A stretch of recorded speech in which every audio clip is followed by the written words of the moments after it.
সঙ্গীত সাধক পণ্ডিত বারিন মজুমদারকে ফিল্মি স্টাইলে মিউজিক কলেজ থেকে বের করে দেওয়া হয়। বাসায় ফেরার পর তিনি গ্রেপ্তার হন। মিউজিক কলেজ থেকে তার বাবাকে বের করে দেওয়ার পর পরিবারের দায়িত্ব এসে পড়ে মা ইলা মজুমদারের উপর। তিনিও সবকিছু অসাধারণভাবে সামলে নেন। মায়ের মৃত্যুবার্ষিকীতে কথাগুলো নিজের ফেসবুকে লিখেছেন বাপ্পা মজুমদার।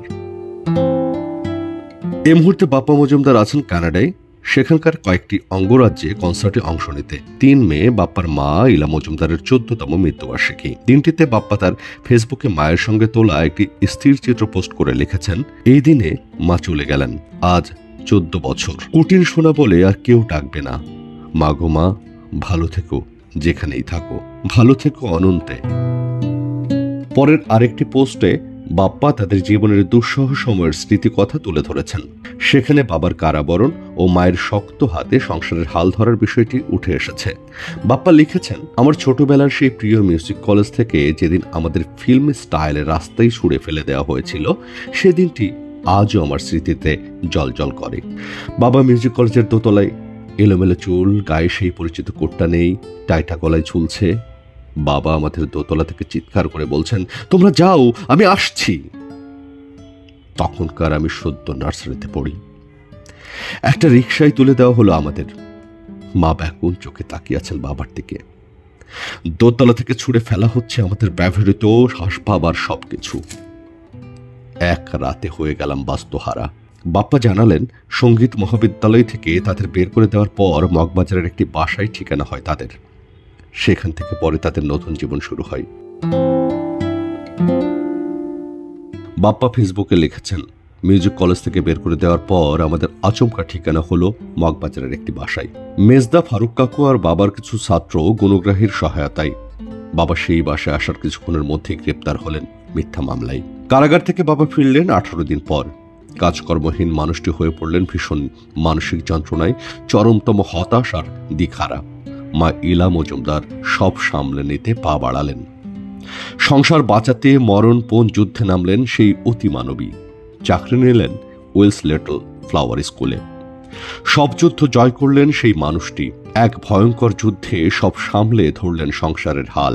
আজ আমাদের অস্তিত্ব যদি টিকে থাকে, তার সর্বময় কৃতিত্ব আমার মায়ের, যার নাম ইলা মজুমদার শুধু একটি নাম নয়, তিনি একজন উদাহরণ। তিনি শুধু একজন স্ত্রী বা মা নন, বরং তার চেয়েও বড় একজন মানুষ, যিনি সবকিছু তুচ্ছ করে বুঝিয়ে দিয়েছিলেন তিনি কতটা শক্তিশালী।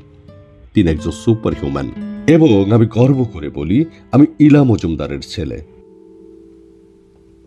বাপ্পা মজুমদারের বাড়িতে সারাক্ষণের সঙ্গীত চর্চা হতো।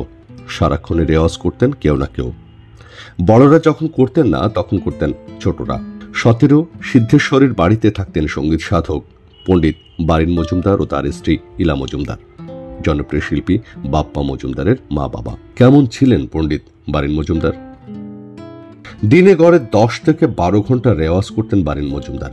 শুরু হতো সকাল 7টায়। এ ব্যাপারে তিনি ছিলেন ভয়ানক অধ্যাবসায়ী। বাড়িতে সঙ্গীত চর্চা হতো সারাক্ষণ। এক ঘরে ছাত্রছাত্রীরা গান শিখছে, তো অন্য ঘরে পড়াশোনা করতেন বাপ্পারা। সঙ্গীত এভাবেই মগজে গেঁথে নিয়েছেন তারা। বারিন মজুমদার পরিবারের প্রতিও ছিলেন অসম্ভব দায়িত্বশীল একজন মানুষ, অসম্ভব ভালো একজন স্বামী ও পিতা। একজন শিল্পীকে এই কম্বিনেশনে পাওয়া কঠিন। কার কিসের কমতি হলো সেসব নিয়ে তিনি সজাগ থাকতেন, হয়তো প্রকাশ করতেন না। ছেলে ঠিকমতো পড়ছে কিনা, খাচ্ছে কিনা, সেসবের খেয়াল রাখতেন। বারিন মজুমদার বাজার ও রান্না করতে পছন্দ করতেন। শিকারের আগ্রহ ছিল, যদিও এক পর্যায়ে সেটা ছেড়ে দিয়েছিলেন। মাছ ধরতে পছন্দ করতেন, ঘুরে বেড়াতেও পছন্দ করতেন। ছিলেন শৌখিন মানুষ। বাগান করতে ভালোবাসতেন। বলতেন গাছেরা বাবাকে বোঝে। বাগানে নিজ হাতে কোদাল চালাতেন। সিদ্ধেশ্বরী এলাকায় একটা পরিত্যক্ত জায়গায় বারিন মজুমদার বাগান করেছিলেন। সঙ্গীত সাধক পণ্ডিত বারিন মজুমদারকে 1983 সালে 21 পদক এবং 2002 সালে মরণোত্তর স্বাধীনতা পুরস্কারে ভূষিত করা হয়।